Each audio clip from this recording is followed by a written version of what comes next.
किसान का अनाज आ सकता है, सब्जियां आ सकती हैं, रोक दीजिए। दिल्ली को मत पहुंचाइए, अनाज मत दीजिए, दालें मत दीजिए, सब्जियां फल सब बंद कर दो। उगा ले दिल्ली अपना अपना। ईवीएम और बैलेट पेपर इम्पॉर्टेंट ही नहीं है, चुनाव आयोग सबसे ज़्यादा इम्पॉर्टेंट है। और चुनाव आयोग जो है बहुत लचर है। वो महिला है जो 15 साल की उम्र में अपने बाप को घर पे चांटा मार के आई थी, उसने कहा है।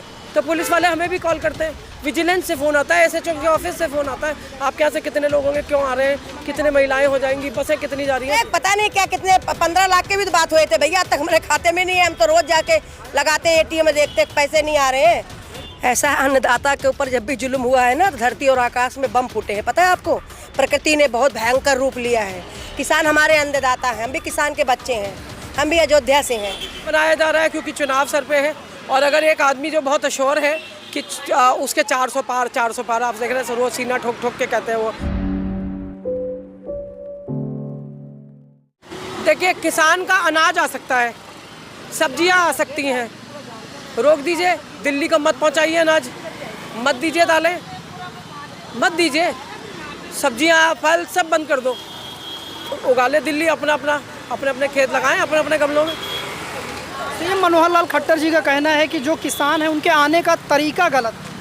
कौन सा तरीका? ड्रोन से बम वो उसके ऊपर आंसू गैस के गोले फेंकना सही है? किसान गर्मी में धूप में, जब ये कोविड आया था तो बड़े उससे जो है ना, आपने कुछ लोगों को आपने ये बताया था कि ये कोविड के योद्धा हैं, सफाई कर्मचारी हैं, पुलिस वाले हैं, मेडिकल डॉक्टर्स हैं। लेकिन उस टाइम आप भूल गए। नरेंद्र मोदी में एक बात बड़ी अच्छी है कि जो हीरो होता है उसे क्रेडिट नहीं देते। मैं घर से निकलूँगा तो मुझे पुलिस की ज़रूरत थी, समझ रहे हैं आप? मैं अपने मेरा कोई बीमार है तो मुझे डॉक्टर की ज़रूरत थी, लेकिन मैं अपने घर में सुरक्षित बैठा हूँ। ये दूध वाले ने इंश्योर किया, आपके डेयरी वाले ने, आपके सब्जी वालों ने इंश्योर किया, आपके किसान भाइयों ने, आपके राशन वाले ने इंश्योर किया। उनके ऊपर तो नहीं हुई फूल वर्षा। उन्हें तो कोविड का अपने हीरो नहीं बनाया। क्यों नहीं बनाया? ये वो वंचित वो लोग हैं जिनको आप जो है ना जितना दबा सकते हैं, क्योंकि यही तो अधिकार मांगने खड़े होते हैं।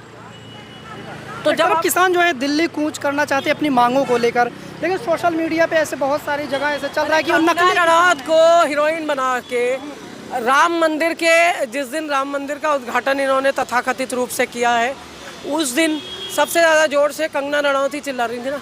वो महिला है जो 15 साल की उम्र में अपने बाप को घर पे चांटा मार के आई थी, उसने कहा है। जो लड़की अपने पिता को हीरोइन बनने के लिए, अपने सपने पूरे करने के लिए घर से चांटा मार के निकली है, वो राम मंदिर के उद्घाटन में जय श्री राम करके अपने पाप धो रही है। स्वामीनाथन जी का भारत रत्न देने का आपका क्या फ़ायदा है? उनकी रिपोर्ट आपकी वेब पोर्टल से गायब है, उसे आम आदमी पढ़ नहीं सकता।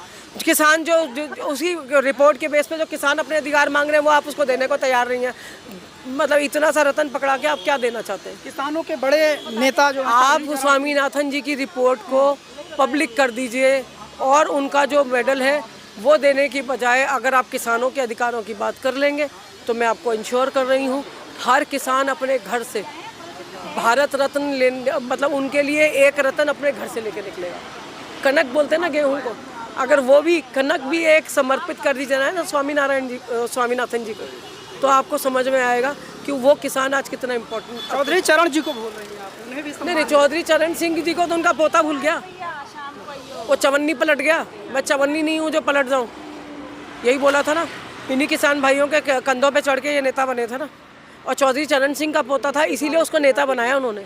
और आज वो उनको नहीं पूछ रहा है, आज उसे अपनी सांसद ही ज़्यादा प्यारी है। तो लड़े इलेक्शन ऐसे ऐसे लोगों के नाम पे, लेकिन जब वोट पड़ेगा तो ये लोग भी बताएंगे, किसान भी बताएगा वो किस तरफ जा रहा है। देखिए, ये प्रदर्शन जो था, जिस तरह से कांग्रेस पार्टी के अकाउंट सीज किए गए, और जिस तरह से कुछ अमाउंट को जो है वो हमारे अकाउंट्स में जितना है, जैसे अजय माकन जी ने बताया कि हमारे अकाउंट्स में जितना है उससे कहीं ज़्यादा जो है आईटी डिपार्टमेंट ने कहा है कि इसको आपको अपने में रखना पड़ेगा, फ्रीज़ करना पड़ेगा। तो सीधी बात ये है कि जिस पैसे के बिना आप चुनाव के टाइम में उतर नहीं सकते, चुनाव नहीं लड़ सकते, वहाँ अगर इस चीज़ पे ऐसी से रोक लगाई जाएगी तो बोलना बनता है। और मुझे लगता है ये आज हमारा जो है ये एक फ्लैश टाइप था, यानी हमने सिर्फ आज एक चेतावनी के तौर पे ये प्रदर्शन किया है। कांग्रेस की तरफ से कहा गया कि हमारे कर्मचारियों को सैलरी देने के लिए पैसे नहीं होंगे, तो फिर कैसे लड़ेंगे? 2024 चुनाव नज़दीक। देखिए, अभी क्या है कि ये दबाव बनाने का ही तरीका है पार्टी के ऊपर। दबाव बनाया जा रहा है क्योंकि चुनाव सर पे है, और अगर एक आदमी जो बहुत अश्योर है कि उसके 400 पार आप देख रहे हैं, रोज सीना ठोक ठोक के कहते हैं वो 400 पार। अगर इतना 400 पार हो रहा है तो बचे हुए 125 के लिए अगर इतनी ईमानदारी भी नहीं रखोगे, 400 सीटें तो आपकी हैं ही, लेकिन 125 के लिए तो ईमानदारी करो। 125 तो ईमानदारी से पैसे से लड़ा जाएगा ना, तो जब पैसे से लड़ा जाएगा कोई चीज़ तो उसके लिए पैसा होना ज़रूरी है। और सबसे बड़ी बात यह है कि क्योंकि कांग्रेस सबसे बड़ा दल है, सबसे बड़ी विपक्षी पार्टी है, तो और सबसे बड़ी बात क्या है कि हमारे पास राहुल गांधी है, तो जहाँ पे राहुल गांधी होंगे वहाँ पे सरकार दबाव बनाने की कोशिश कर देगी ही करेगी। कभी इनकम टैक्स के खिलाफ आप लोग सड़कों पर उतरते हैं, कभी दूसरे मुद्दे को लेकर, लेकिन सवाल ये उठता है कि 2024 का चुनाव नज़दीक है, तो चुनाव कब लड़ेंगे और ऐसे प्रदर्शन कब तक चलेंगे? देखिए, प्रदर्शन तो मुझे लगता है 4 आदमी भी कर सकते हैं, 1000 आदमी भी कर सकता है, 100 आदमी भी कर सकता है। प्रदर्शन करने के लिए कोई वो नहीं है। प्रदर्शन हम में से जिसके पास कह सकते हैं कि जिसके पास जो अवेलेबल है वो जाके प्रदर्शन कर ले। अपनी बात कहना इम्पोर्टेंट है। 4 लोग कहें, एक व्यक्ति भी खड़े होकर अगर कोई बात कह दे तो मुझे नहीं लगता कि इस तरह से किसी को कोई चीज़ बुरी लगनी चाहिए। और ये इतना हमारा अधिकार भी है, अभी तक है लोकतंत्र में। उसके बाद लोकतंत्र रहेगा नहीं रहेगा, या आज़ादी रहेगी नहीं रहेगी, वो भगवान जानता है।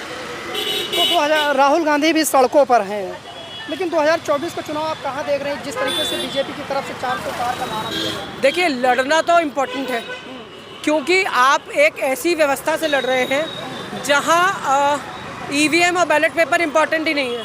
चुनाव आयोग सबसे ज़्यादा इम्पॉर्टेंट है, और चुनाव आयोग जो है बहुत लचर है, वो हमेशा सरकार की तरफ ही झुका रहता है। वो इतना दबाव में आ जाता है कि सरकार जो कहती है वो उसको करना ही होता है। तो वो इंडिपेंडेंस जब तक चुनाव आयोग में नहीं आएगी तब तक एक अच्छा ईमानदार चुनाव हम लड़ने नहीं वाले। तो कांग्रेस पार्टी का इस टाइम फ़र्ज़ है इस देश के लिए कि एक ईमानदारी से चुनाव लड़ा जाए।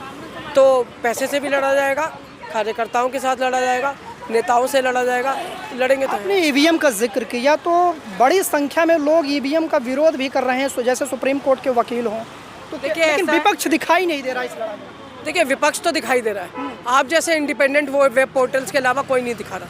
समस्या ये है कि जिसको गोदी में मीडिया कहना चाहिए वो बैठ के वहाँ पे चित्रा त्रिपाठी हो या क्या कहना चाहिए, अंजना ओम कश्यप हो, नेहरू 60 साल नेहरू जी का मरे हुए हो गए।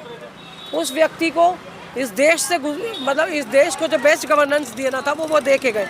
और आज जो स्थिति है उसके उस समय भी जो एक तरह से कहना चाहिए कि एक नैरेटिव ये सेट करने की कोशिश की जा रही है कि आज जो कुछ नहीं हो पा रहा ना, आज अगर चीन अंदर आ गया है, अरुणाचल ले लिया है, लद्दाख ले लिया है, वो नेहरू जी की वजह से। मैं नरेंद्र मोदी पैदा हुए नेहरू जी की वजह से। अगर उन्होंने उनके पिताजी की नसबंदी करा दी होती तो नरेंद्र मोदी पैदा नहीं होते, बड़े भाई बहन तो ऑलरेडी थे। तो ये गलती कांग्रेस की है, आप समझ रहे हैं। तो कांग्रेस की गलतियों का जो इस तरह से गुणगान वो करते हैं ना, तो मतलब एक बड़ा क्लियर जो टॉपिक है वो ये है कि चाहे मीडिया हो, चाहे जितने इंस्टीट्यूशंस हैं हमारे, ईडी हो, सीबीआई हो, इनकम टैक्स डिपार्टमेंट हो, पुलिस हो, कुछ भी हो, तो लगातार जो है विपक्ष के ऊपर ही प्रेशर बनाए हुए हैं, नेताओं के ऊपर है। हम छोटे छोटे कार्यकर्ता हैं, अगर कोई बड़े प्रोटेस्ट का कॉल होता है तो पुलिस वाले हमें भी कॉल करते हैं, विजिलेंस से फ़ोन आता है, SHO के ऑफिस से फ़ोन आता है, आपके यहाँ से कितने लोग होंगे, क्यों आ रहे हैं, कितने महिलाएं हो जाएंगी, बसें कितनी जा रही हैं, सब चीज़ की पूछताछ करने की ज़रूरत क्या है। अधिकार है प्रोटेस्ट करना, तो करने दीजिए।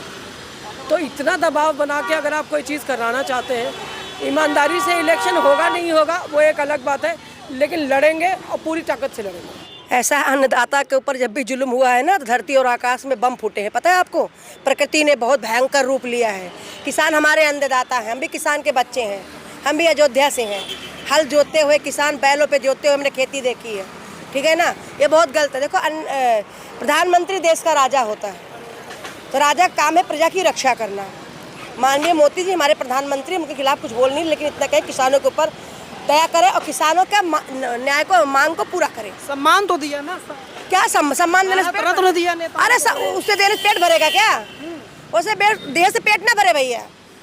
उनका जो मांग होगा पूरा करें, उसको पूरा करना होगा, उसको पूरा करें।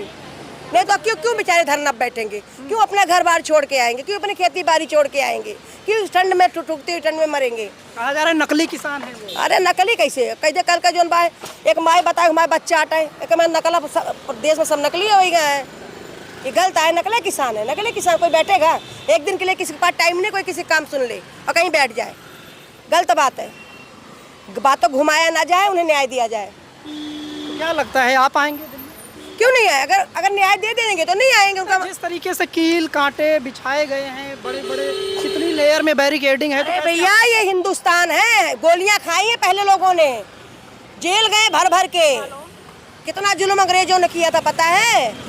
तो ये हिंदुस्तान है, हिंदुस्तान के किसान है, ये ईंट कीले कीटों से नहीं डरने वाले हैं, ये अपने आप को न्यौछावर कर देंगे और माननीय प्रधानमंत्री जी से न्याय लेके ही रहेंगे। कहा जा रहा है कि चुनाव पास में है तो किसी पॉलिटिकल इसमें राजनीतिक पार्टियों का हाथ हो सकता है। भैया कोई किसी का राज नहीं है भाई, उनका भाई देखो न्याय दिया तो उन्होंने वापस कर दो, कोई किसी का नहीं है, हैं भाई देखिए उनको न्याय दे, क्यों नहीं न्याय दे रहे हैं।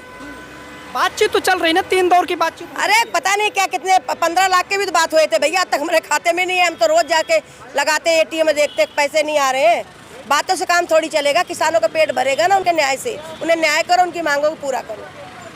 तो लगता है कि मांग पूरी हो सकती है। भाई देखो हमें तो ये लगता है, हम तो प्रधानमंत्री से इच्छा जाहिर करेंगे उनकी मांग पूरी की जाए। उनकी चुनाव पास में है, दबाव बन सकता है। देखो दबाव उनका हक है, उनका न्याय है, वो अपने राजा से अपने प्रधानमंत्री से न्याय कर सकते हैं, किसानों का हक है, उनका अधिकार है। इसमें राजनीति मुद्दा मत लाइए, इसमें विपक्ष को मत लाइए, लेकिन ये उनका न्याय है, अपने अधिकार को मांग सकते हैं। विपक्ष की बात की, कांग्रेस के तो खाते ही फ्रीज कर दिए गए, ये तो गलत है ना, वही तो बात है, क्यों कर दिए गए, ऐसा होना चाहिए क्या? आज तक ऐसा हुआ कभी क्या? नहीं हुआ ना, ये गलत हो रहा है, ऐसा नहीं होना चाहिए, संविधान को नहीं बदलना चाहिए। जब इतना सब कुछ हो रहा है, लगता है विपक्ष लड़ पाएगा 2024? क्यों नहीं लड़ेगा भाई, क्यों नहीं? बीजेपी के मुकाबले टक्कर दे पाए? देखो भैया ये जनता का ही पैसा है, राम के नाम का पैसा है, राम सिया सबके हैं, राम सबके हैं, प्रभु सबके हैं। जब हुए धर्म पर हानि, तो धर्म पे हानि नहीं होनी चाहिए, धर्म के नाम से आगे नहीं बढ़ना चाहिए। तो राम को तो ला दिए ना। राम कहा, राम को लाने वाला कोई 9 महीना, राम जब हम पैदा हुए तब से राम को जानते हैं। हम अयोध्या के हैं, अयोध्या राम जब हम पैदा हुए तभी सब राम को जानते हैं, मेरे दादा परदादा जब पैदा वो भी राम को जानते थे, दरदा पर। तो राम को लाने वाला कोई नहीं, राम तो पहले ही है, बिना राम के हम ही नहीं है। राम हमें ले आएंगे ना कि हम राम को लाएंगे। हम अयोध्या के हैं, हम अयोध्या से ही कहो, भोजपुरी बोल के दिखाई। नहीं भोजपुरी नहीं, इतना भव्य मंदिर बन गया, खुश नहीं? मंदिर बना, मंदिर देखो, राम के दर्शन तब भी होते थे, है ना, प्रभु के दर्शन तब भी होते, अब भी राम कोई ला नहीं सकता। राम वहाँ खुद राम का ही, पूरी सृष्टि राम की है, पूरा दुनिया राम की है, बिना राम का कोई मंदिर बनवा नहीं पाया। कहाँ मंदिर बन गया? मंदिर किस चंदा से बना है? हम लोग के चंदा, जनता की चंदा से बना है, आम जनता की चंदा से, हर घर से चंदा गया हुआ है, कोई सरकार बना के नहीं दिया है, ये जनता के चंदा से राम का मंदिर बना है। तो ये जो बीजेपी कह रही कि एनडीए इस बार 400 पार आएगी, तो क्या लगता है आप? 4 से पार देखिए भैया, अब देखो मेहनत करेंगे, कहते हैं मेहनत करने वाले कभी हार नहीं होती। मेहनत संघर्ष करेंगे, जुल्म हो रहा है ना, कहीं खाता सील कर दिया जाए, कभी वो कर दिया जाए, कभी वो कर दिया जाए, इलेक्शन न लड़ पाए, अपने वर्कर को तनख्वाह ना दे पाए, कि आपको भी दिख रहा है, मीडिया भाई आपको दिख रहा है। हम तो प्रधानमंत्री से यही न्याय का भीख मांगे कि आप प्रधानमंत्री देश के राजा हो, आप देश अपने, ऐसा नहीं करना चाहिए, संविधान नहीं बदलना चाहिए, और किसानों को और सब जो कांग्रेस के भी अपने खाता सील करते उसे भी खोल देना चाहिए, गलत बात है। खबरों में बने रहने के लिए फोरम 4 को सब्सक्राइब करें और नोटिफिकेशन पाने के लिए बेल आइकन दबाएं।